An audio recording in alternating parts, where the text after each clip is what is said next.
In this video, dahil sa patuloy pa din ng decline na nararanasan ng market, maraming kumakalat na balita tungkol sa posibleng global recession. Lalo na't parang lumalala ulit ang trade tensions ni President Donald Trump at sumasabay pa rito ang pagbagal ng major economies kagaya ng US, China, Germany, Japan at India. Ano ba ang ibig sabihin nito? Paano maaapektuhan ang ating mga portfolio lalo na sa crypto space? At bakit may nagsasabing parang babalik tayo sa square one ng economic slowdown na naranasan natin bago pa mag-pandemic noong 2020. Well, sa video na ito, pag-uusapan nating mabuti ang estado ng global economic growth, kung bakit maraming naniniwalang papalapit na naman ang recession at ano ang posibleng mangyari kapag tuluyang huminto ang paglago ng mga pangunahing ekonomiya. Siyempre, tututukan natin kung ano ang magiging epekto nito sa mga market, lalo na sa crypto at stock market. At kung interesado kayo sa ganitong mga content, token reviews, crypto news,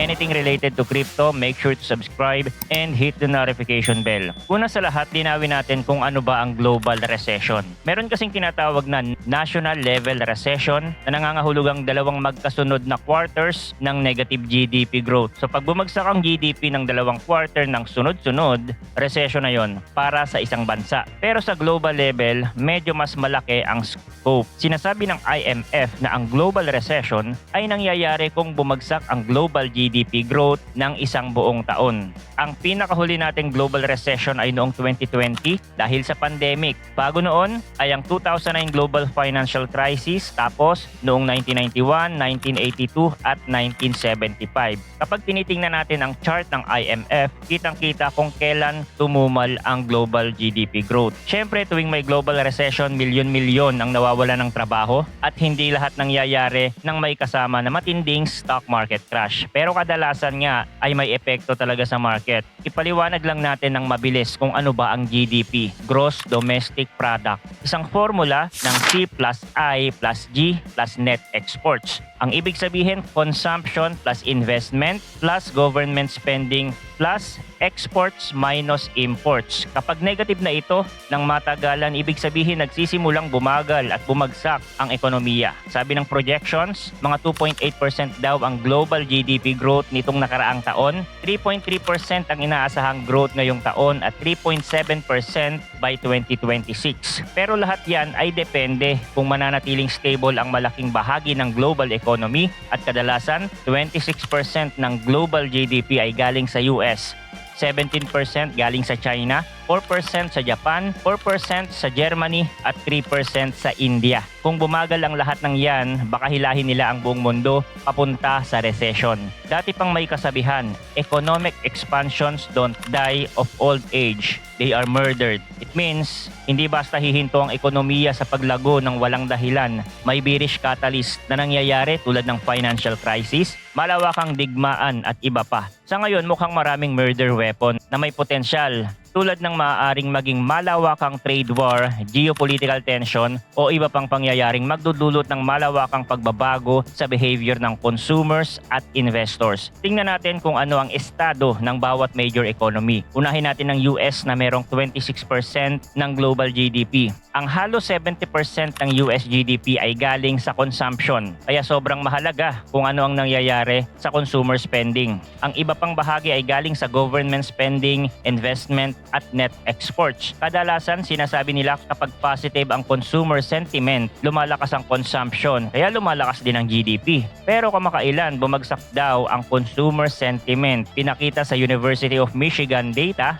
dahil sa takot sa tariffs at iba pang uncertainties, pero interestingly, medyo mataas pa rin ang actual consumption. Nito lang January nagkaroon ng slight decline at iyon marahil ang pinagmulan, dahilan, kaya medyo nagpanic ang market. Bukod pa doon, sinasabi nga natin pinupull back ni Trump ang government spending. Sabi ng mga malalaking bangko tulad ng Goldman at Morgan Stanley, nag-lower sila ng forecast para sa US growth dahil sa tariff concerns. Baka raw lumala ito at maging trigger sa malawakang slowdown. Pero hindi pa sapat ang tariffs mismo. Baka kailangan talagang magka full-blown trade war para masabi nating murder weapon na talaga ito. Titingnan natin kung hanggang saan papunta ang negosasyon ni Trump sa Canada at Mexico, may mga delay pa at mukhang posibleng sabay pang i-escalate sa China kapag hindi nagkaayos. Baka lumalim ang pag-urong ng US economy. Pumunta naman tayo sa China na 17% ng global GDP. Mahirap makita ang eksaktong breakdown ng GDP nila dahil hindi transparent ang data. Pero alam nating malakas ang role ng government spending, exports at real estate investment. Ongoing pa rin ang implosion ng real estate sector nila at bagamat umiiwas sila na muling ibabol ang sector na iyon, mukhang mabagal pa rin ang result. Ang export growth humihina rin ng husto at syempre malaki pa rin ang chance na tumindi ang trade war kung magkasiraan pa si Trump at si Xi Jinping. Kailangan din nating bantayan kung baka mag-devalue ang yuan dahil sa patuloy na stimulus at posibleng civil unrest kung biglang humina ang purchasing power. Sumunod,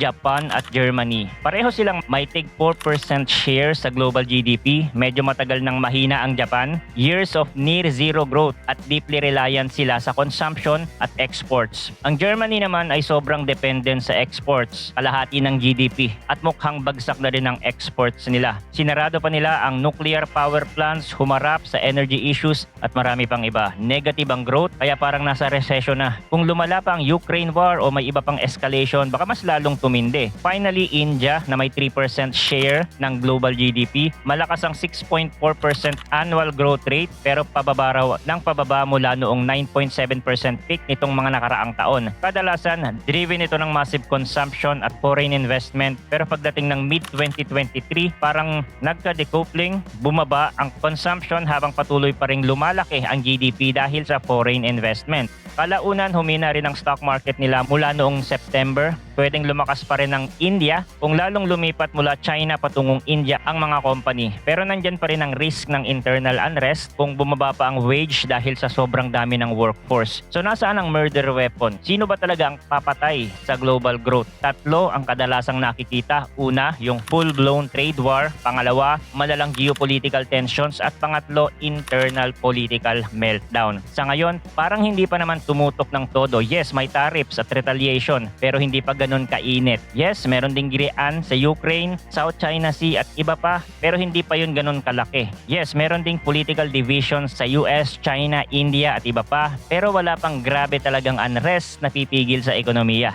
Kung sakaling maganap ang isa dyan, pwedeng bumagsak ng husto ang GDP at tuluyang mag-crash ang markets. At alam naman natin, sobrang interconnected na ng economy at financial market. Kung bumagsak ang markets, lalong lumalakas ang recessionary force. Tingnan mo na lang ang nangyari noong 2009 at 2020. Global recession, 50% at 30% respectively ang lagapak ng market. At noong 2020, medyo nabawasan lang dahil sobrang tindi ng government stimulus. Pag nangyari ulit ang krisis na ito, malamang magpapakawala na naman ng stimulus, direct checks at iba pa. Magkukumpas na naman ng liquidity para ma-save ang markets. Pero ang ending, inflation na naman at mas mataas na interest rates eventually. Parang cycle lang. So anong ibig sabihin nito para sa atin? Kung wala pang murderous catalyst, baka hindi pa sumadsad ng hustong economy at markets. Pwede tayong makakita ng choppy risk of events dahil sa tariff threats or small escalations pero hindi siguro sasadsad hanggang wala yung big event. Pero dapat pa rin maghanda sa crypto tuwing lumalala ang macro FUD, kadalasan sumasama rin ang price lalo't hindi pa din tinuturing ng mga malalaking investors na proven store of value si BTC habang may krisis.